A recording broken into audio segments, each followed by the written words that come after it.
지난주 말씀 빌립보서 3장 13, 14절입니다. 형제들아 나는 아직 내가 잡은 줄로 여기지 아니하고 큰 목소리로 하나님께 올립니다. 시작. 형제들아 나는 아직 내가 잡은 줄로 여기지 아니하고 오직 한 일, 즉 뒤에 있는 것은 잊어버리고 앞에 있는 것을 잡으려고 표대를 향하여 그리스도 예수 안에서 하나님이 위에서 부르신 부름의 상을 위하여 쫓아가노라. 아멘. 마음에 새깁니다. 한 번만 더 하십니다. 시작. 형제들아 나는 아직 내가 잡은 줄로 여기지 아니하고 오직 한 일, 즉 뒤에 있는 것은 잊어버리고 앞에 있는 것을 잡으려고 표대를 향하여 그리스도 예수 안에서 하나님이 위에서 부르신 부르심의 상을 위하여 쫓아가노라. 아멘. 이번 주는 에베소 6장 14절 14, 15, 16, 17입니다. 좀 길고 좀 외우시기 어렵지만 한 주간 열심히 암송하기를 권면합니다. 시작. 그런즉 서서 진리로 너의 허리띠를 띠고 의의 흉배를 붙이고 평안의 복음이 예비한 것으로 신을 신고 모든 것 위에 믿음의 방패를 가지고 이로써 능히 악한 자의 모든 화전을 소멸하고 구원의 투구와 성령의 검 곧 하나님의 말씀을 가지라. 아멘. 한 번 더 시작. 그런즉 서서 진리로 너의 허리띠를 띠고 의의 흉배를 붙이고 평안의 복음에 예비한 것으로 신을 신고 모든 것 위에 믿음의 방패를 가지고 이로써 능히 악한 자의 모든 화전을 소멸하고 구원의 투구와 성령의 검 곧 하나님의 말씀을 가지라. 아멘. 6장 14, 15, 16, 17입니다. 한 번만 더 마음에 새깁니다. 시작. 그런즉 서서 진리로 너의 허리띠를 띠고 의의 흉배를 붙이고 평안의 복음이 예비한 것으로 신을 신고 모든 것 위에 믿음의 방패를 가지고 이로써 능히 악한 자의 모든 화전을 소멸하고 구원의 투구와 성령의 검 곧 하나님의 말씀을 가지라. 아멘. 은혜가 풍성한 하나님 아버지 감사합니다. 오늘도 귀한 주일날 예배를 드릴 수 있도록 일주일 동안 건강하게 지켜주심을 진심으로 감사를 드립니다. 주님, 날마다 저희들에게 주시는 귀한 생명의 말씀을 먹습니다. 그럼에도 불구하고 저희들 그 말씀대로 온전한 삶을 살지 못하였음을 주님께 고백합니다. 용서하여 주시옵소서. 주님, 이 시간 주님께 간절히 간구하기는 지금 산불로 또 허리케인으로 인해 어려움을 당하고 있는 이웃들이 있습니다. 정말 힘들고 어렵지만 지치지 않게 하시고 이 모든 힘든 상황을 잘 이겨나갈 수 있도록 함께하여 주시옵소서. 주여, 오늘도 귀한 주님의 말씀을 전하실 목사님을 위해 기도합니다. 우리 목사님 항상 강건하게 하시옵고 양떼들을 이끄시는데 부족함이 없는 목자가 되게 도와주시옵소서. 주님, 우리 목사님 말씀을 선포하십니다. 말씀을 선포하실 때 성령님께서 함께하여 주셔서 귀한 하나님의 말씀이 저희들한테 귀한 삶의 양식이 되게 도와주시옵고 말씀을 먹을 때마다 저희들이 하나님에게 더 가까이 다가갈 수 있는 우리가 되게 은혜해 주시옵소서. 그리하여 우리 모든 웨슬리 식구들 전도자가 되게 하셔서 하나님의 풍성한 열매를 거둘 수 있고 또 우리 모두가 될 수 있도록 아버지 도와주시옵소서. 주님, 우리 웨슬리 교회를 견고하게 지켜나갈 수 있도록 성령님 도와주시옵소서. 주님, 진심으로 감사하옵기는 우리 웨슬리 교회를 42년 동안 지켜주셨습니다. 주님, 앞으로도 우리 하나님께서 주님 우리 웨슬리교회와 함께 하여 주실 걸 믿고 감사를 드립니다. 이 모든 말씀 예수님 이름 받들어 감사하면서 간절히 기도드렸습니다. 아멘. 하늘에 계신 우리 아버지여, 이름이 거룩히 여김을 받으시오며 나라가 임하옵시며 뜻이 하늘에서 이루어진 것 같이 땅에서도 이루어지이다. 오늘 우리에게 일용할 양식을 주시옵고 우리가 우리에게 죄 지은 자를 사하여 준 것 같이 우리 죄를 사하여 주시옵고 우리를 시험에 들지 할지 마시옵고 다만 악에서 구하옵소서. 나라와 권세와 영광이 아버지께 영원히 있사옵나이다. 아멘. 여러분, 지난 주일 말씀을 기억하십니까? 말씀의 제목이 일어나서 먹으라. 지난 주일 말씀, 또 오늘 말씀, 또 다음 주일 말씀 본문에도 공통된 단어가 있어요. 일어나라. 제가 그걸 의도했던 것은 아닌데 하나님께서 지금 이 시기에 우리 웨슬리 교회 성도님들에게 주시는 하나님의 메시지인 것 같습니다. 일어나라, 이런 말씀인데요, 지난주일 말씀 가운데 일어나서 먹으라.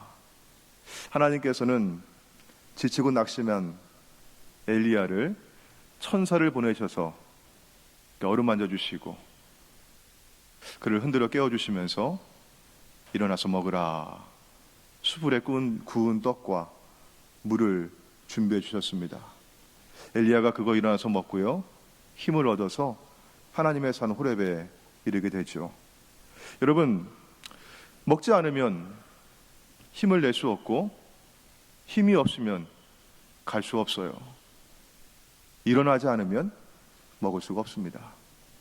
자, 그러면 우리는 무엇을 먹을까? 여러분, 하나님께서 어루만져 주시며 흔들어 깨워주셔서 일어나서 먹으라 라고 하시는데, 여러분 무엇을 먹을까요? 사람은 밥심으로 산다고 하잖아요. 밥을 먹어야 힘이 나는 것이죠. 한 끼를 굶어도 허기를 느끼고 기운이 빠집니다. 이걸 못 느끼면, 배고픈 줄 모르면 병이 든 거죠. 우리 그리스도인들은 사람이 떡으로만 살 것이 아니요, 무엇으로? 하나님의 말씀으로 살 것입니다. 이렇게 우리는 고백을 해요. 우리는 말씀의 힘으로 그래 살아갑니다. 세상에 책이 많이 있어요. 근데 그 책 가운데 가장 많이 인쇄되고 가장 많이 팔린 책이 여기 성경입니다. 베스트셀러죠. 그런데 가장 안 읽힌 책이 성경이라고 합니다. 가장 많이 찍히고 가장 많이 팔리고 사람들 손에 가장 많이 있는데 잘 읽지 않는 책이라고 해요. 여러분, 이 말씀을 먹지 않고도 우리 그리스도인들은 말씀으로 삽니다. 말씀의 힘으로 삽니다. 그렇게 고백을 하는데, 말씀 읽지 않고 성경을 내 영혼의 허기를 채우지 않는다면, 근데 그걸 몰라요. 내가 허기가 졌는지, 내 기운이 빠져 있는지, 내가 말씀에 주려하는지 그걸 몰라요. 그러면 배고픈 줄 모르면 몸에 이상이 있는 것처럼 우리 영적인 상태를 점검해 보아야 합니다. 이 성경을 읽을 때 단지 종이 위에 찍혀져 있는 글자, 활자를 읽는 게 아닙니다. 제가 전에 섬기던 교회에서는 한 2차례 전교인 성경 통독을 했어요. 그래서 창세기부터 요한계시록까지 2번을 읽었습니다. 4년이 걸렸는데요, 그때 어린 아이들도 함께 참여를 했어요. 읽는 분량은 조금 줄여서 아이들이 참여하는데, 애들은 뭔가 보상을 줘야 되거든요. 어른들도 마찬가지긴 하지만요, 애들에게 선물을 줘요. 그래서 그 분기별로 정해져 있는 분량을 잘 읽어서 그 차트를 나눠주는데, 그 체크를 다 해가지고 오면은요, 아이스크림 사주고 극장에 데리고 가서 영화 보여주고 또 밥도 먹여주고, 그러면요 애들이 잘 참여합니다. 우리 교회에서도 우리 교육부 아이들 성구 암송하면서 한 달에 한 번씩 암송하는데, 우리 막내 하랑이가 5불짜리 기프트 카드를 받아왔어요. 제가 챙겼습니다. 자, 저희 막내 하랑이가 그때 제가 전에 섬기던 교회에서 성경 통독할 때는 글자를 몰랐어요. 교회 학교에서 B-I-B-L-E 바이블 이것만 알고 있었거든요. 그래서 저희가 하랑아 바이블 읽자 그러면요, 형 누나는 성경책 펼쳐서 읽고, 우리 막내 하랑이는 글자도 모르는 아이가 두툼한 가죽 성경책을 들고 와가지고 어떻게 해요? 무릎을 꿇고 아주 경건한 모양을 취해서 성경을 펼칩니다. 그리고 어떻게 합니까? 눈동자를 굴려서 성경을 끄떡끄떡 하면서 이렇게 성경을 읽어요. 여러분, 그 모습이 얼마나 귀엽고 얼마나 사랑스럽고 순진한 모습인지요. 아마 저희 하랑이하고 비슷한 또래의 자녀를 두신 분들 아마 그때 일이 기억나실 거예요. 아, 우리 애준이도 그랬는데 뭐 그런 거 있을 거예요. 자, 미나도 그럴 거예요. 글자 모를 때 그렇게 하는 겁니다. 자, 그런데 아이가 성경을 읽은 건 아니었어요. 나름 경건한 모습을 가지고 뭘 대하는 겁니까? 경전을 대하는, 하나님 말씀 대하는 그런 자세를 가지고 성경을 보았지만 성경을 읽은 건 아니에요. 이 말씀과 나 사이에 인격적인 교제와 관계가 이루어진 것은 아니었습니다. 굉장히 순진하고 사랑스럽고 귀여운 모습이지만 여러분, 그 모습이 평생을 지속한다면 문제가 있는 거예요. 어린아이의 귀여운 모습, 그 행동, 사랑스러운 그 행동이라 할지라도 성숙하고 성장하고 어른이 되었는데 그 모습을 여전히 하고 있다고 하면 여러분, 그 귀여운 게 아니잖아요. 그렇죠? 예, 성경을 읽는 것도 그렇습니다. 우리가 신앙이 성숙하고 깊어질수록 성경을 어떻게 읽느냐, 이게 중요해요.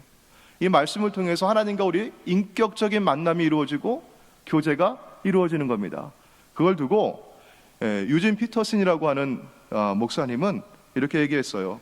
성경을 읽는 동시에 그것을 살아야 한다. 성경을 살아야 한다.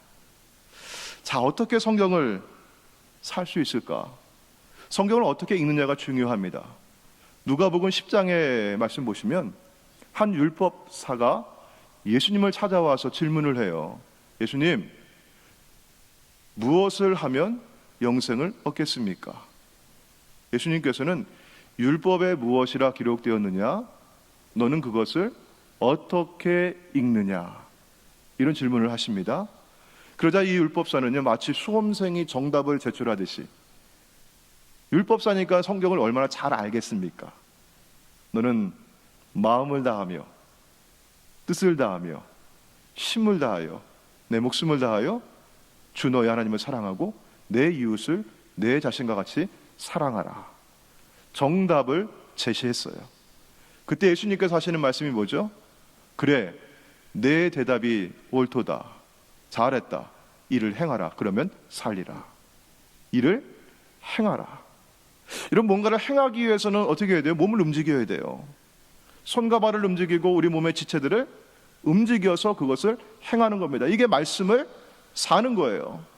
행하라 그러면 살리라. 단지 머리에 지식을 쌓아두는 것이 성경을 읽는 것이 아니라 그 성경의 말씀대로 내가 행하고 살아가는 것입니다. 자, 그렇다면 성경을 살기 위해서 우리는 어떻게 해야 되는가?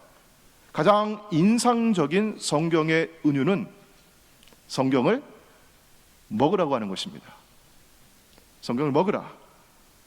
사람이 밥심으로 살려면 밥을 먹어야 하듯이 그리스도인이 말씀의 힘으로 살려고 한다면 말씀을 먹어야 합니다. 요한계시록 10장에서 반모섬에 있는 요한이 천사에게 나에게 책을 달라고 해요. 그러자 천사가 손에서 작은 두루마리를 요한에게 주면서 갖다 먹어라, 그렇게 말씀을 해요. 구약에서 예레미야와 에스겔이 말씀을 받아 먹었습니다. 여러분, 우리 화면에 있는 성경 구절 한번 같이 읽어볼까요? 예레미야 15장 16절 말씀 시작. 만군의 하나님 여호와시여, 나는 주의 이름으로 일컬음을 받는 자라. 내가 주의 말씀을 얻어 먹었사오니 주의 말씀은 내게 기쁨과 내 마음의 즐거움입니다. 자, 우리 에스겔 보도록 할까요? 에스겔 3장 2절과 3절 말씀. 자, 큰 소리로 시작. 내가 입을 벌리니 그가 그 두루마리를 내게 먹이시며 내게 이르시되 인자야, 내가 내게 주는 이 두루마리를 내 배에 넣으며 내 창자에 채우라 하시기에 내가 먹으니 그것이 내 입에서 달기가 꿀 같더라. 예, 성경이 아주 굉장히 좋은 이미지예요. 말씀을 읽으라, 말씀을 들으라, 그런 표현보다 말씀을 먹으라, 말씀을 내 배에 채우고 내 창자에 채우고 말씀을 내 안에 넣으라. 이렇게 말씀을 입에 넣고 배에 채우고 먹는 것을 두고 성경은 말씀을 묵상한다고 하는 겁니다. 말씀을 묵상한다고 하는 구절, 여러분 잘 기억하시는 게 뭐죠?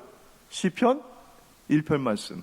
복 있는 사람은, 시작. 복 있는 사람은 악인들의 꾀를 따르지 아니하며 죄인들의 길에 서지 아니하고 오만한 자들의 자리에 앉지 아니하고 오직 여호와의 율법을 즐거워하여 그의 율법을 주야로 묵상하는 자로다. 그는 시냇가에 심은 나무가 철을 따라 열매를 맺으며 그 잎사귀가 마르지 아니한 같으니 그가 하는 모든 일이 다 형통하리로다. 묵상하는 자로다. 묵상한다고 하는 단어를 쓰고 있는데, 이 묵상한다고 하는 이 단어가 시편 150편 전체를 관통하는 키워드와 같습니다. 이 묵상이라고 하는 단어를요, 영어 성경에서는 어떻게 번역을 하고 있죠? meditate 이렇게 번역을 했어요. 그래서 이 meditate라고 하는 이 말이 우리에게 조금 오해를 주는 것 같습니다. 이 사전의 의미를 가지고 우리말로, 우리 한국 사람의 말로 번역을 해서 뭐라고 얘기해요? 명상, 그렇게 얘기해요. 조용히 자리를 잡고 앉아서 눈을 감고 명상을 하며 마음의 고요함과 평화를 얻었습니다. 띵, 이런 거 있잖아요. 명상, 무념무상의 상태, 마음을 비우고 정신을 고요하게 하고 이렇게 생각을 하거든요. 그런데 성경에서 말씀하고 있는 묵상은 그런 정적인 상태가 아닙니다. 성경에서 이 묵상이라고 하는 단어, 히브리어 원어에서는요, 하가라고 하는 단어를 쓰고 있는데, 이 말은 들짐승을 관찰하면서 얻은 단어였어요. 들짐승이 먹이를 얻지 못해가지고 배가 줄여 있어요. 배가 고파가지고 밤에 잠을 이루지 못한 채 온 들녘을 헤매면서 어디 먹을 게 있는가, 어디 먹이가 있는가, 그렇게 찾아다니는 그 모습이 하가예요. 성경에는 이 하가라고 하는 단어가 몇 차례 나오고 있는데, 가장 그 뜻을 잘 보여주고 있는 구절이 이사야서에 있습니다. 이사야 31장 4절 말씀을 같이 한번 읽어볼게요. 시작. 여호와께서 이같이 내게 이르시되, 큰 사자나 젊은 사자가 자기의 먹이를 움키고 으르렁거릴 때 그것을 치려고 여러 목자를 불러왔다 할지라도 그것이 그들의 소리로 말미암아 놀라지 아니할 것이요 그들의 떠듬으로 말미암아 굴복하지 아니할 것이라. 여러분, 사자가 배가 고파 있는데 으르렁 으르렁 하면서 먹이를 움켜 주었어요. 그 먹이를 뜯고 있어요. 먹이를 먹고 있습니다. 빼앗기려고 하질 않습니다. 누가 와서, 사람들이 와서 막 떠들면서 뭐 사자다 사자다 그래도요, 꼼짝을 하지 않아요. 내가 물고 있는 이 먹이에 집중을 합니다. 내가 이 먹이를 입에 움켜쥐고 묵상하는 거예요. 이게 하가, 묵상하다라고 하는 그런 단어입니다. 이와 같이 배고픈 사자가 먹이를 움키고 묵상할 때 방해받지 않고 집중하듯이 하나님의 말씀에 배가 고프고 말씀에 가라고, 말씀에 목마르고 말씀에 갈급한 내적인 상태, 그래서 그 말씀을 묵상하는 것, 여러분 그게 묵상입니다. 또 묵상이라고 하는 말은요, 소가, 여러분 추잉이라고 하는 단어 있죠. 추잉검, 껌을 질겅질겅 씹다, 그런 표현일 거예요. 추잉, 소가 여물을 먹고 삼켜서 위에 넣었다가 어떻게 해요? 그걸 다시 되새김질을 하죠. 위에 올려가지고 또 씹는 거예요. 하나님의 말씀을 들을 때 그 말씀을 어떻게 한 귀로 듣고 한 귀로 흘려보내는 게 아니라 그 말씀을 우리 안에 넣었다가 다시 또 생각하고 또 기억하고 또 그 말씀을 다시 곱씹는 겁니다. 이게 묵상이죠. 묵상의 가장 좋은 거는 제가 암만 생각해도 성경 성구 암송이에요. 저는 머리가 그렇게 좋지 않아 가지고 지난주에 빌립보서 우리 3장 그 말씀도 맨날 읽었어요. 그래야지 저는 이렇게 암송이 되더라고요. 짧은 구절 한 절을 암송하더라도 반복해요. 읽어요. 또 읽어요. 그러다 보면 어떻게 해요? 말씀을 묵상하게 돼요. 이 말씀의 의미가 하나씩 하나씩 다가오고 새겨져요. 말씀 묵상입니다. 오늘 읽은 본문의 말씀 여호수아 1장 가운데도 하나님은 여호수아에게 말씀 묵상을 강조해서 말씀하고 있어요. 우리가 성경 인물 가운데 흔히 여호수아라고 하면 여러분 어떤 이미지를 갖습니까? 여호수아 본받아 앞으로 가세. 여러분 그 찬송을 부르면 왠지 모르게 나에게도 힘이 돋고 기운이 나고 용기를 얻는 그런 성경의 인물로 우리는 생각을 하는데요. 리더십이 강하고 싸움을 잘하는 그런 용사일 것이다. 그래서 여호수아서를 다시 한번 천천히 전체를 읽어보면 여호수아만큼 약하고 부족하고 자신감 없는 사람이 없습니다. 여러분 오늘 성경 말씀 1장 1절부터 우리 9절까지 읽었는데요. 여기에서 계속 반복돼 나오는 말씀이 뭡니까? 강하고 담대하라. 두려워하지 말고 놀라지 말라. 내가 너와 함께 하겠다. 내가 너를 떠나지 않겠다. 두려워하지 말라. 강하고 담대하라. 이 말씀이거든요. 자, 그러면 여호수아가 지금 잘 있으면 하나님께서 이런 말씀을 계속 하실 이유가 없어요.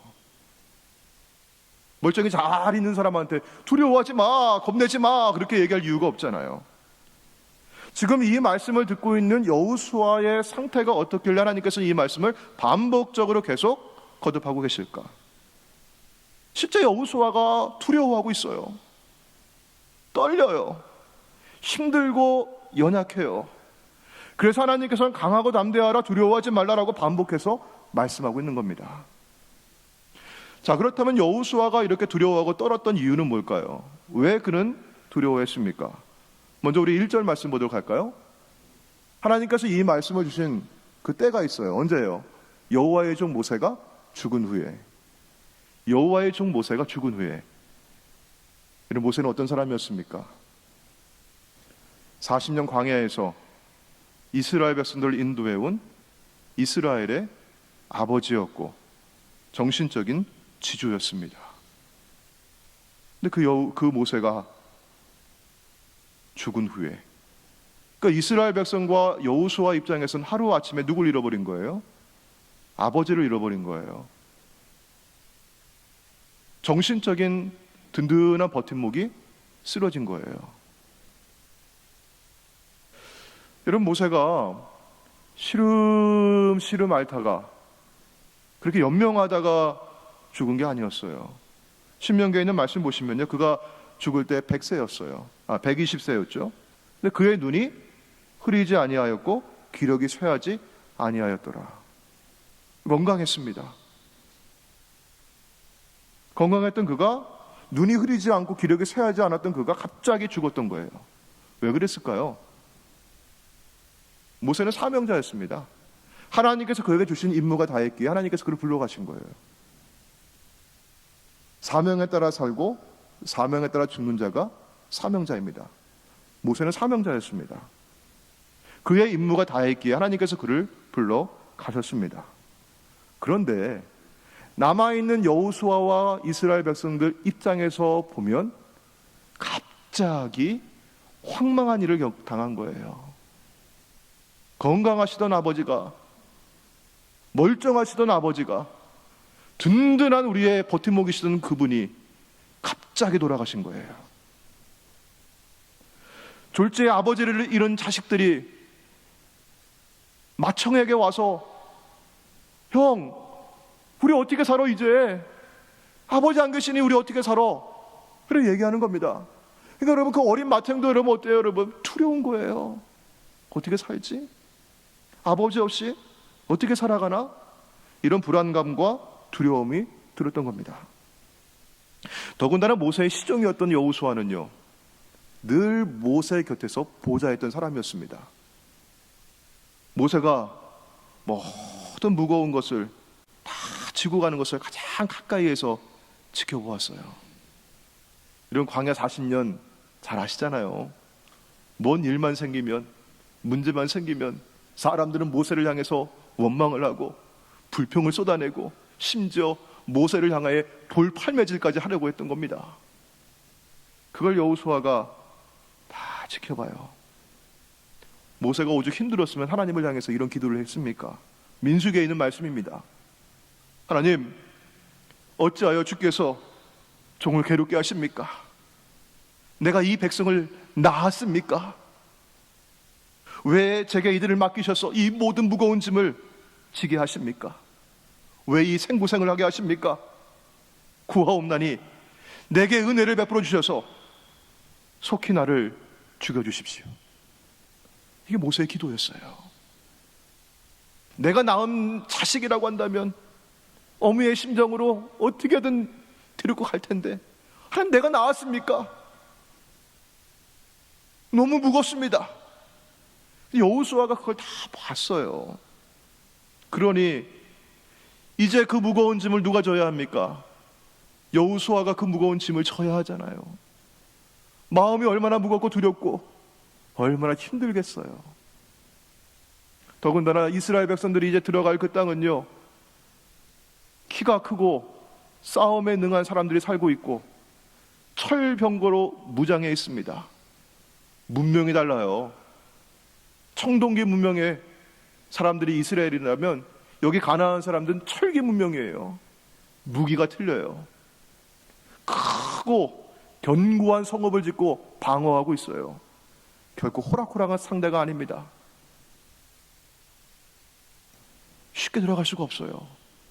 그러니 그 불안감과 그 무게가 얼마나 크겠어요. 이런 두려움과 불안에 젖어 있었던 여호수아에게 하나님께서 말씀하시는 겁니다. 강하고 담대하라, 두려워하지 말라. 그러면 여호수아는 이 말씀을 듣고 이런 감정을 추스리고 마음을 다잡고 결의를 다진다고 해서 스스로 이 두려움을 다 극복할 수 있었을까요? 그건 세상에서 말하는 심리요법입니다. 심리적인 치료이고 체면 상태이고 그런 거죠. 명상을 하면 어쩌면 그렇게 할 수 있겠어요. 네 안에 있는 두려움들을 다 내려놓고 마음을 고요하게 하고 마음의 평안을 찾도록 그렇게 한번 마음을 비워봐라, 긍정적인 거 생각해봐라, 그런 거죠. 근데 여러분 아시잖아요. 싱크대에 그 오물들이 가득 차 있는 물이 있잖아요. 여러분, 시간 지나면 어떻게 될 수 있어요? 그게 다 가라앉아 있으면요, 고요해 보여요. 깨끗해 보여요. 다 가라앉아 있기 때문에. 애가 와가지고 젓가락 가지고 그냥 한번 휘젓고 가면요, 그 아래 묵혀 있었던 오물들이 다시 다 올라오면서 싱크 안에 있는 물은 지저분한 물로 바뀌는 겁니다. 세상의 일시적인 심리적인 요법은 그런 거예요. 하나님께서는 여호수아에게 두려움을 이기고 강하고 담대하게 하는 방법은요, 영원히 변하지 않는 하나님의 약속의 말씀, 언약의 말씀을 주시는 거였습니다. 여러분 3절 말씀 같이 보도록 할까요? 3절에 자, 우리 같이 읽습니다. 시작. 내가 모세에게 말한 바와 같이 너희 발바닥으로 받는 모든 것은 모두 내가 너희에게 주었노니. 내가 모세에게 말한 바와 같이, 내가 이미 말했다, 말씀했다. 그리고 뭐예요? 주었노니. 지금 하나님께서 여호수아에게 이 말씀을 하신 이때는요, 모세가 죽은 후에 아직 요단을 건너가지 않았습니다. 아직 가나안의 원주민들과 한 번도 맞붙어 싸우질 않았습니다. 그런데 하나님께서 뭐라고 하셔요? 내가 너희에게 주었노니. 이게 문법으로 따져보면 완료형이라고 해요. 완료형. 주었노니 이미 이루어졌다는 겁니다. 아직 되지 않은 일인데, 성경에서는 이 완료형을 언제 쓰냐 하면은요, 하나님의 약속, 하나님의 언약이 확실히 이루어진다 할 때 쓰는 겁니다. 여러분, 가나안 땅은요, 우리 힘으로 들어가는 땅이 아닙니다. 내가 싸우고 정복해서 들어가는 땅이 아니죠. 하나님의 약속, 하나님의 말씀, 하나님의 언약에 따라 주어진 땅이고, 그 땅에 들어가는 건 전쟁의 승리가 아니라 말씀에 순종하고 들어가는 것입니다. 가나안의 약속은 모세를 통해 주어지기 이전에 이미 아브라함에게 주어졌어요. 그리고 아브라함에게 주어진 그 약속은 요셉과 여러분 야곱을 통해서 그들이 애굽 땅에 이주에 들어가서 430년간 종살이를 하고 큰 재물을 이끌고 나오리라. 출애굽의 약속, 출애굽의 역사를 통해 이루어졌습니다. 사랑하는 여러분, 하나님께서 이스라엘 백성들을 이끌어내신 것은요, 다른 이유가 아닙니다. 성경이 이렇게 말씀합니다. 하나님이 아브라함과 이삭과 야곱에게 세운 그의 언약을 기억하사. 신실하신 하나님, 말씀하신 거, 약속하신 거 반드시 이루시는 우리 하나님께서 조상들에게 했던 그 약속을 기억하셔서 430년간 종살이했던 이스라엘 백성들을 출애굽시키셨습니다. 그리고 40년 광야의 세월을 거쳐 지금 여호수아와 그 백성들은 가나안 땅을 눈앞에 두고 있고 그 땅을 향해 들어갈 것입니다. 하나님께서는 이미 말씀하셨어요. 그러면 우리가 붙잡아야 할 것은 무엇입니까? 우리의 경험이나 환상이나 사사로운 예언이 아니라 하나님의 언약의 말씀입니다. 여러분, 기도 응답의 가장 확실한 것은요, 이런 기도예요. 하나님, 말씀하셨잖아요. 하나님 약속하셨잖아요. 하나님 제게 약속해 주신 거잖아요. 하나님의 약속을 기억하고 믿음을 가지고 기도하는 겁니다. 이제 약속에 따라 가나안 땅에 오게 되었습니다. 그런데 그 땅에 들어가기 전에 여호수아는 두려움에 젖어 있습니다. 하나님께서는 여호수아에게 말씀하십니다. 자, 오늘 본문의 말씀 7절과 8절의 말씀 우리 천천히 같이 읽겠습니다. 시작. 오직 강하고 극히 담대하여 나의 종 모세가 내게 명령한 그 율법을 다 지켜 행하고 우로나 좌로나 치우치지 말라.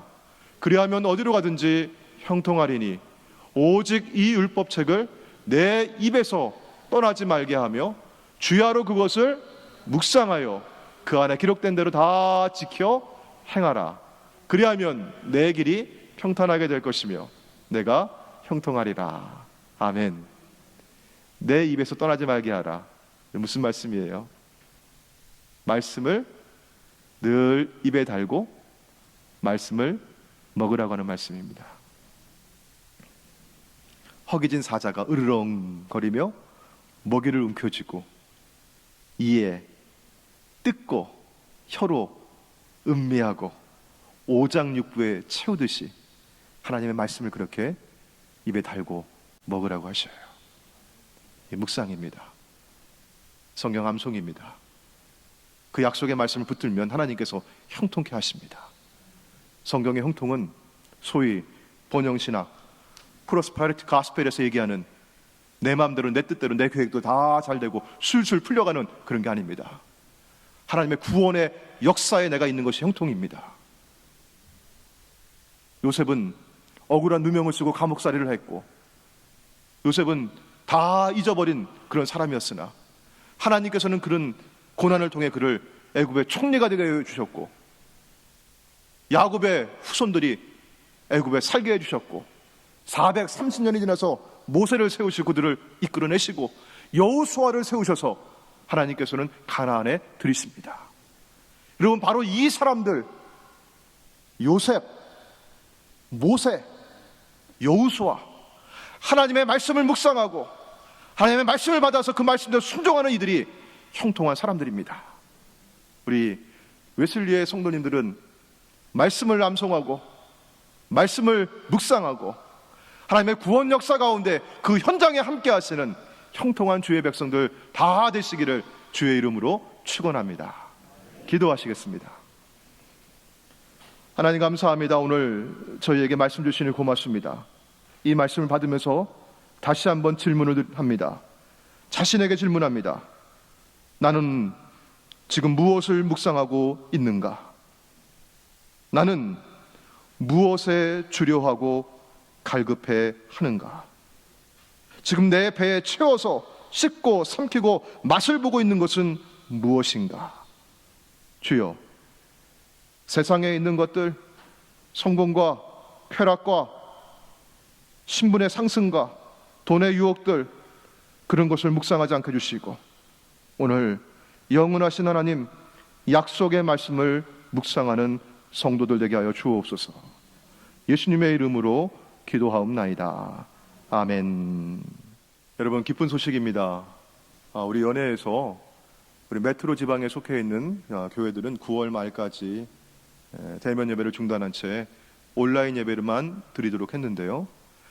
우리 교회에서 제가 지난주에 임원회를 하고 제가 감독님께 편지를 써보내겠습니다 하고 제가 주일에 우표를 붙여서 편지통에 넣었는데, 아니 글쎄 편지가 도달하기도 전에 월요일 날 아침에 감독님에게서 편지가 왔습니다. 10월 4일부터 교회를 열고 우리 함께 모여서 예배할 수 있습니다. 그런 편지를 받았어요. 할렐루야. 우리 교인들 많이 기다리셨는데요. 우리 함께 모여서 예배할 수 있고요. 더욱이 그날은 10월 4일 우리 교회가 세워지고 이 땅에 복음의 사역을 감당해 온 지 42주년이 되는 아주 복된 날입니다. 하나님께서 이렇게 역사해 주셨습니다. 우리 교회 창립 기념주일에 함께 모여 다시 교회를 열고 예배할 수 있도록 허락해 주셨습니다. 우리 성도님들, 우리 함께 모여서 서로 격려하고 우리 잘 견뎠습니다. 잘 지내왔습니다. 서로 위로하고 격려하고 축하하고 또 새롭게 우리 일어나서 하나님의 역사 함께 일구어가는 우리 교회 될 수 있기를 소망합니다. 다음 주일에 다 뵙도록 하고요. 하지만 여전히 코로나 바이러스 팬데믹의 위험은 상존하고 있습니다. 우리 교회는 최대한 안전하게 주정부와 또 연회, CDC의 권고에 따라서 방역을 하고 또 우리 예배당에 오시는 분들은 개인 위생을 철저하게 하시고 거리 두기를 잘 유지하고 있습니다. 여러분, 그렇게 준비해서 진행해 나가려고 하니까요, 참여해 주시길 바라고요. 하지만 노약자들, 그리고 어르신들, 그리고 기저질환이 있는 분들은요, 아직은 위험할 수 있습니다. 가정에서 온라인 예배에 최선을 다해서 참여해 주시길 바라고요. 또 예배당에 함께 하실 수 있는 분들은 기쁨으로 함께 참여할 수 있기를 원합니다. 우리 교회 학교에서도 이런 안전지침을 지켜서 어른들과 서로 접촉하지 않고 마주치지 않고 동선이 겹치지 않도록 그렇게 잘 관리해서 우리 아동부, 유스그룹 예배를 또 재개하도록 하겠습니다. 제가 지난주에 보내드렸던 목회 서신이 여러분 우편 사고가 있었는지 가정마다 잘 배달이 안 된 것 같아요. 받아보신 분도 계실 테고 못 받아보신 분들이 많이 계신 것 같은데요. 시간이 걸리더라도 도착을 할 겁니다. 혹시 궁금하신 분들은 제게 연락 주시면 제가 카카오톡으로 혹은 이메일로 먼저 보내드리도록 하겠습니다. 이번 주 목회 서신에는요, 우리가 예배를 재개하는 이유, 신학적인 이유, 그리고 실제적인 이유와 안전 수칙을 담아서 여러분께 보내드렸습니다.